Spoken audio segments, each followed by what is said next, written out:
আসসালামু আলাইকুম। আমার ক্লাসে আরও একবার স্বাগতম।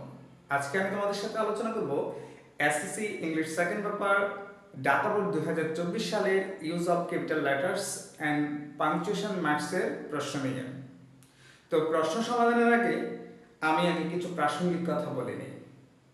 সাধারণত এসএসসি বোর্ড কোশ্চেনগুলোতে use of capital letters and punctuation মার্কসের যে প্রশ্নগুলো আসে তার বেশিরভাগই ডিরেক্ট স্পিচ তথা ডিরেক্ট নারেশন থেকে আসে।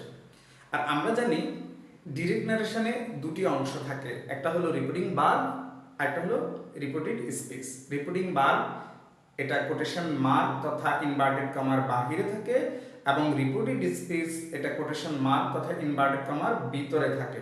এজন্য আমাদেরকে শুরুতেই প্রশ্ন থেকে রিপোর্টিং ভার্বগুলো খুঁজে বের করতে হবে। এখন প্রশ্ন হলো রিপোর্টিং ভার্ব হিসেবে কোন ভার্বগুলো বেশি ব্যবহার হয়। রিপোর্টিং ভার্ব হিসেবে বহুল ব্যবহৃত ভার্বগুলো হলো সেড, রিপ্লাইড, আস্কড, কন্টিনিউড, আরও অনেকগুলো রয়েছে। এগুলি সবচেয়ে বেশি ব্যবহার হয়। তো চলো আমরা আমাদের প্রশ্ন থেকে রিপোর্টিং ভার্বগুলো খুঁজে বের করি। Let's see the question and find out reporting verb. চলো প্রশ্নটা পড়ি। What kind of stories did Ishaq tell? said Abdullah. এই যে এখানে আমাদের একটা রিপিটিং ভার্ব আছে। Fables replied Mr. Rahman. এখানে একটা রিপিটিং ভার্ব আছে। Do you know what fables are? No, replied Abdullah. এখানে একটা রিপিটিং ভার্ব আছে। Well, continued Mr. Rahman. এখানে একটা রিপিটিং ভার্ব আছে। এখন আমরা প্রথমে যেটা করব সেটা হলো রিপিটিং ভার্ব ছাড়া বাকি অংশগুলোকে রিপোর্টেড স্পিচ ধরে আমরা এগুলোকে ইনভার্টেড কমা তথা কোটেশন মার্কের ভিতরে নিয়ে আসব। এখান থেকে এখান পর্যন্ত, এখান থেকে এখান পর্যন্ত, এখান থেকে শুরু করে এখান পর্যন্ত, এখান থেকে এখানে এবং সর্বশেষ এখান থেকে এখানে।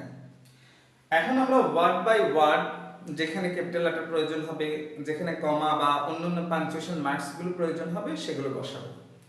দেখো ইনভার্টেড কমার ভিতরে অর্থাৎ কোটেশন মার্কের ভিতরে প্রথম যে লেটারটা সেটাকে আমাদেরকে ক্যাপিটালাইজ করতে হবে।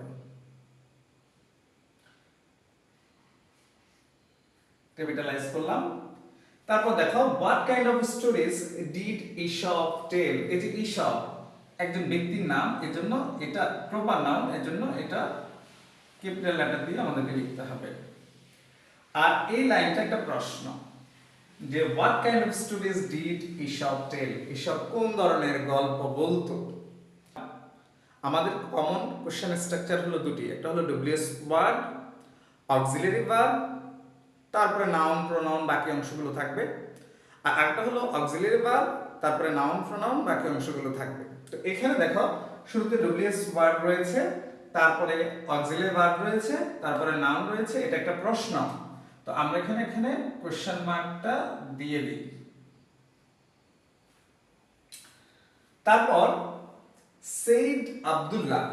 আব্দুল্লাহ একটা প্রপার নাউন, নির্দিষ্ট ব্যক্তির নাম, এজন্য আমরা এখানে ক্যাপিটালাইজ করব, এটা ক্যাপিটাল লেটার দিব। যেহেতু আমাদের রিপোর্টেড স্পিচ এবং রিপোর্টিং ভার্ব শেষ, আমরা এখানে একটা ফুল স্টপ দিয়ে দিই। একটু বড় করে দিই, দেখা যাচ্ছে না। তারপর আরেকটা কোটেশন মার্ক শুরু হয়েছে, এখানে আবার আমাদেরকে ক্যাপিটালাইজ করতে হবে এবং এটা হলো আমাদের এখানকার রিপোর্টেড স্পিচ এবং এটা হলো রিপোর্টিং ভার্ব। দুইটার মাঝখানে আমাদেরকে কমা বসাইতে হবে যদি অন্য কোনো চিহ্ন না বসে, অন্য কোনো মার্কস না বসে। তারপর reply mister Rahman. Mister Rahman এটাও প্রপার নাউন, দুটি ওয়ার্ড নিয়ে গঠিত, দুটি ওয়ার্ডের প্রথম লেটারগুলোইতেও ক্যাপিটাল লেটার করতে হবে, মিস্টার এবং রহমান। এবং মিস্টারের পরে আমাদের এখানে একটা ডট বসাতে হবে। আচ্ছা, তো এখানেও আমাদের রিপোর্টেড স্পিচ এবং রিপোর্টিং ভার্ব শেষ, আমরা ফুল স্টপ দিয়ে দিলাম। আচ্ছা, এরপরে আমাদের আরেকটা কোটেশন মার্ক শুরু হয়েছে, আমরা এখানে আবার ক্যাপিটালাইজ করলাম, এটা ক্যাপিটাল লেটার দিলাম। Do you know what fables are. তুমি কি জানো ফেবলস কি। ওই যে আরেকটা কোশ্চেন স্ট্রাকচার এখানে রয়েছে, অক্সিলারি ভার্ব এবং প্রোনাউন। তুমি কি জানো ফেবলস কি, হ্যাঁ, তো ফেবলস আর হোয়াট ফেবলস আর, হ্যাঁ, তো এখানে আমরা একটা প্রশ্নবোধক চিহ্ন দিয়ে দিব, অর্থাৎ কোশ্চেন মার্ক দিয়ে দিব।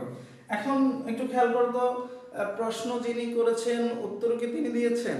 নিশ্চয়ই না, উত্তর অন্য কেউ দিয়েছেন। যে প্রশ্ন করা হয়েছে তুমি কি জানো ফেবলস কি, উত্তরটা যে নো দেওয়া হয়েছে, উত্তরটা কিন্তু সে দেয় না, উত্তর অন্য কেউ দিচ্ছে, অর্থাৎ এই অংশটুকু একজনের কথা, এই নোটা আরেকজনের কথা। তো এটাকে আলাদা কোটেশন মার্কের ভিতরে আমাদেরকে নিতে হবে। এবং যেহেতু এখানে আবার একটা কোটেশন মার্ক শুরু হয়েছে, অর্থাৎ এখানে একটা ইনভার্টেড কমা শুরু হয়েছে, আমরা এখানে আবার ক্যাপিটালাইজ করতে হবে। এবং রিপোর্টেড স্পেস এবং রিপোর্টিং ভার্বের মাঝখানে আমাদের কি যেন দিতে হবে, কমা দিতে হবে। তারপরে রিপ্লাইড আব্দুল্লাহ, আব্দুল্লাহ কি, আব্দুল্লাহ প্রপার নাউন, এজন্য এটাকে ক্যাপিটালাইজ করতে হবে। ফুল স্টপ দিয়ে দিলাম, একটু বড় করে দিই, যারা আমার মতো একটু কম দেখে তাদের অসুবিধা হয়ে যাবে। আচ্ছা, এরপরে কি আছে, ওয়েল, ভালো। Continued, mister Rahman, fables are stories with a message আর এ মোরাল।